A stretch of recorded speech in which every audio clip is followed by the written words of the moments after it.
Everyone says Mary Cooper was the glue that held the Cooper family together. That's hard for Missy. Yeah. Yeah. I'm very protective of Missy. 1% attention, just 1%. Every family can relate to the show. I mean, there's so many different personalities. There's, the Missy character that's kind of like, whatever about this and whatever about that. And Then one thought stopped me completely, and I haven't been able to shake it since. Remove Mary from the Cooper family, and yes, things fall apart. Meals don't get cooked. Georgie loses his anchor. The house gets messy. Everyone suffers. But here's the thing. They will survive. They will find a way. Because Mary's love, as powerful as it was, always came with conditions. It came with religion, with expectations, with a quiet scoreboard she was always keeping. Now remove Missy Cooper. And I mean really think about it. Remove the one person in that house who loved everyone completely, with no agenda, no scoreboard, no conditions. And that family doesn't just struggle.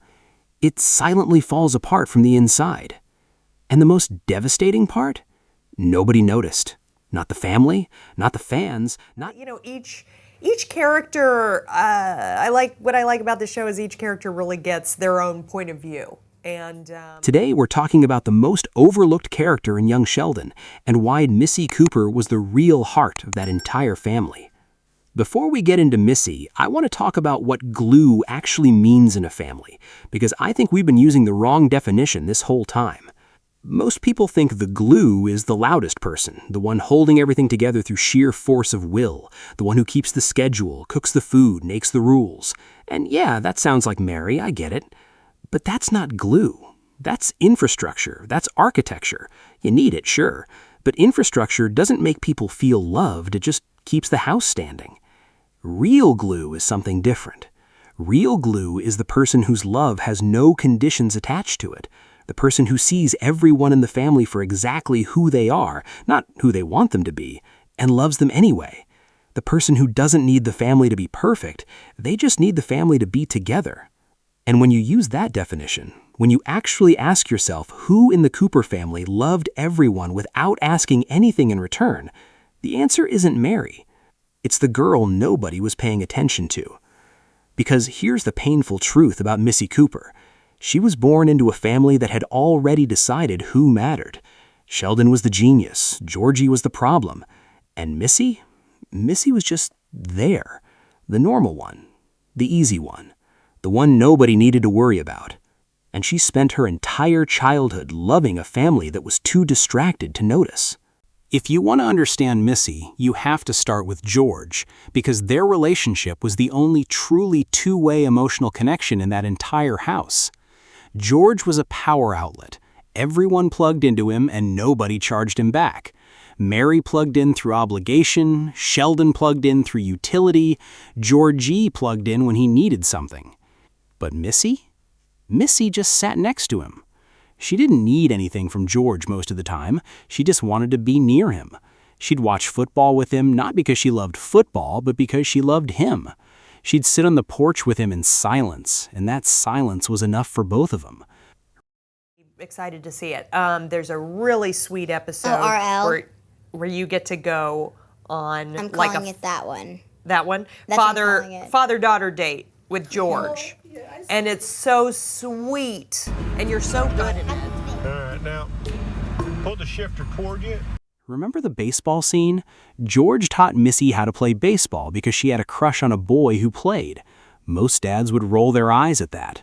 George drove her to the batting cages and spent the whole afternoon teaching her how to hold a bat, not because he thought she'd become a baseball player, but because he saw his daughter was hurting and he wanted to fix it. That's the kind of dad he was. And Missy saw that. She was the only one who did. Everyone else in that family took George for granted because he was always there. He was reliable. He showed up every single day. And when you're a kid, the people who always show up stop becoming visible. They just become furniture. But Missy never let her dad become furniture. In a house full of people who were always looking past him, she genuinely believed it. She saw the man her father actually was. And George knew it. In a family where nobody really saw him, he had one person, one 11-year-old girl who thought he hung the moon. And when George died, when that heart attack took him, He's okay, right? Missy didn't just lose her father. She lost her witness, the only person in that house who had been paying attention to her the same way she'd been paying attention to him. Think about that for a second. George and Missy were the two most emotionally present people in that family, and the universe took one of them when Missy was still a teenager. That's not a subplot, that's a tragedy. Now we need to talk about Sheldon, because this is where Missy's story gets genuinely heartbreaking. One thing I may not like is that people probably will give him all the attention, and I will at least like 1% attention, just 1%. Yeah. That's hard for Missy. Yeah. Yeah. Sheldon and Missy are twins. They shared a womb. They grew up in the same bedroom for years. They ate at the same table every single night for their entire childhood. And Sheldon Cooper barely registered that his twin sister was a human being with feelings. I don't say that to be mean to Sheldon. We'll get into his psychology in the next video. But it's the truth, and it's important for understanding what Missy lived with every single day. Here's the dynamic. From the moment they were old enough to go to school, the entire Cooper family's energy rotated around Sheldon. His needs, his quirks, his genius, his college applications, his university drama, his everything. And Missy just watched it happen.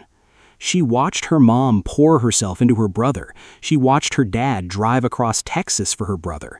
She watched her grandmother fly in from wherever Mima was for her brother. She watched the family rearrange itself constantly, endlessly, around a boy who didn't even notice the sacrifice being made. And here's what kills me about Missy. She never resented Sheldon for that. Not really, not deep down. She actually defended him. Do you know how many times Missy stepped in when kids at school were mocking Sheldon? How many times she told some bully to back off her weird brother? She didn't have to do that. Nobody asked her to. She just did it because he was her twin and she loved him even when he gave her absolutely nothing in return. And what did she get from Sheldon? Occasionally, he'd acknowledge her existence. Sometimes he'd say something almost human to her and she'd light up because that was rare enough to feel special. He treated her kindness like background noise and her loyalty like a given. The most painful scene to me, and I've thought about this a lot, is any scene where Missy tries to connect with Sheldon emotionally and he just doesn't have the hardware to respond. She'd come to him with something real, something that was hurting her, and he'd either redirect to himself or give her some clinical response that missed the point entirely. And she'd just nod and walk away and come back the next time anyway. Because that's what Missy did. She kept showing up for people who didn't always show up for her. The tragedy of Missy and Sheldon is not that he was cruel to her. It's that he was absent, and somehow that's worse. You can fight against cruelty. I actually You miss can't fight against someone who simply doesn't see you. What about me did you miss? Let me give you a break from the heavy stuff for a second, because the Missy and Georgie dynamic is actually one of the most underrated relationships in the whole show. Georgie is the middle child in every sense. Not smart enough to be Sheldon, not invisible enough to be left alone like Missy. He's constantly trying to prove something, to his dad, to his mom, to himself, and mostly failing in the most lovable way possible. And Missy never judged him for it. Of course, Montana. He had quite the wedding earlier this year. Oh my God, yes. And I saw you were front and center. It looked like you had the time of your life. What was that weekend like? It was so emotional. I don't know if I'm gonna cry. Like, I could not tell you. I might not. Yeah. And then the reception starts and he walks in. I started sobbing. Just immediately upon seeing him? Immediately. What is it like seeing the 14-year-old kid that you probably used to joke around with on set step into these new shoes, be a loving husband, be such a loving father? Honestly, I'm so proud of him. He's just done so well, and he has such an amazing head While on the his rest of the shoulders. He's just family, such a good especially person. Mary, carried this quiet disappointment about Georgie not being academic, not being serious, not being whatever they thought he should be, Missy just loved her big brother exactly as he was. She thought he was funny. She thought he was cool in ways Sheldon would never be cool. She saw his hustle, his street smarts, his genuine warmth underneath all the bravado, and she appreciated it. And Georgie, for all his flaws, saw Missy too. Their sibling dynamic was the most normal, functional relationship in that entire house. They bickered like real siblings, they covered for each other, they understood each other in that specific way that only kids who survived the same chaotic household can understand each other. In a family full of extreme personalities, the genius, the devoted mother, the quietly suffering father, Georgie and Missy were the two people just trying to live normal lives and constantly getting swallowed by the noise around them. Now here's the relationship that I think deserves more attention than it ever got. Missy and Mary. Because here's the thing about Mary Cooper that most people don't talk about. Mary had a favorite. We can say it out loud. It was Sheldon. It was always Sheldon. She prayed for all her kids, but she only truly orbited one of them. And Missy felt that her entire life. Carefully and true, not in a dramatic way, not in a mom never loved me way that made it into a big story, just in the quiet daily way that a daughter notices when her mother's eyes are always tracking someone else in the room, when the conversations always come back to one person, when the worry, the energy, the prayers, all of it funnels toward one specific child. Empathetic. Understanding why doesn't make it hurt less. And yet, and this is what makes Missy remarkable, she never stopped loving her mom, never pulled away, never built a wall. She just quietly adjusted. She took up less space. She asked for less. She became, as I said at the beginning, the easiest one, the one nobody had to worry about. And she wore that like armor. But armor is heavy, and nobody ever offered to help her carry it. Carefully and fair, Mary loved Missy, I want to be clear about that. But there's a difference between being loved and being seen. And for most of her childhood, Missy was loved but not truly seen. Not in the way George saw her, not in the way she deserved. Here's the thing about being the glue. Nobody thanks the glue. Nobody makes a documentary about the glue. Nobody gives the glue a Nobel Prize. The glue just holds everything together quietly while everyone else gets to fall apart. Missy was the emotional center of gravity in that house, and she was invisible precisely because she did her job so well. Families don't rally around their stable members, they rally around their crises, and Missy never became a crisis. She didn't get a genius scholarship like Sheldon, she didn't get a teenage pregnancy storyline like Georgie, she didn't have a faith journey like Mary, or a silent suffering arc like George. She just got up every morning, went to school, came home, sat at dinner, and loved her family. And because nothing dramatic was happening to Missy, nobody looked.